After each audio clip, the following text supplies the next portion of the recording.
here's an especially creepy example of foreshadowing and/or revelation of the method.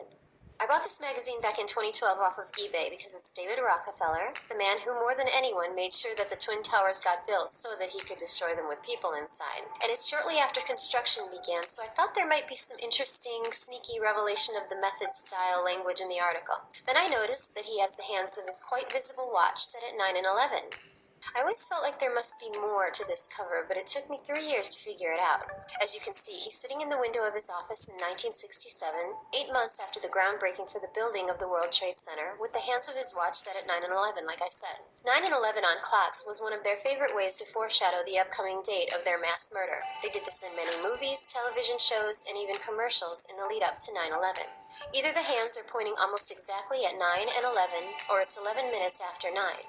There was always something that bothered me about the so-called plane hole on the north face of the North Tower, the iconic one that really represents the 9/11 false flag and the one that they show us the most.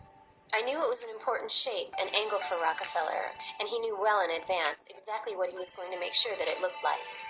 After all, it appears on the $10 bill back in the 1990s series, along with all the other scenes from 9/11 laid out in perfect order on the bills. This is also one of the first things that showed me that there were no planes used on 9/11. So the other day it occurred to me, the fake plane hole on the North Tower looks like one of the wounds that was on the Jesus statue on the crucifix at the church when I was a kid. Same shape and angle. So I start looking up crucifixion images just to be sure, and this article comes up. Jesus' crucifixion date, possibly April 3rd, 33 AD, according to Earthquake Study. See, the Bible says that when Jesus died, the ground shook, and they're able to go back that far and figure out when earthquakes occurred, apparently. April 3rd just happens to be the date of this magazine. So then I checked how many years there were between 33 AD, the probable year of the crucifixion, and 2001, the year of the mass human sacrifice on 9/11, foreshadowed on Rockefeller's watch. The number was 1967, represented by the year seen here. And in case you haven't heard, many people have been saying for quite a while that the probable actual birth date of Jesus was September 11, 3 BC.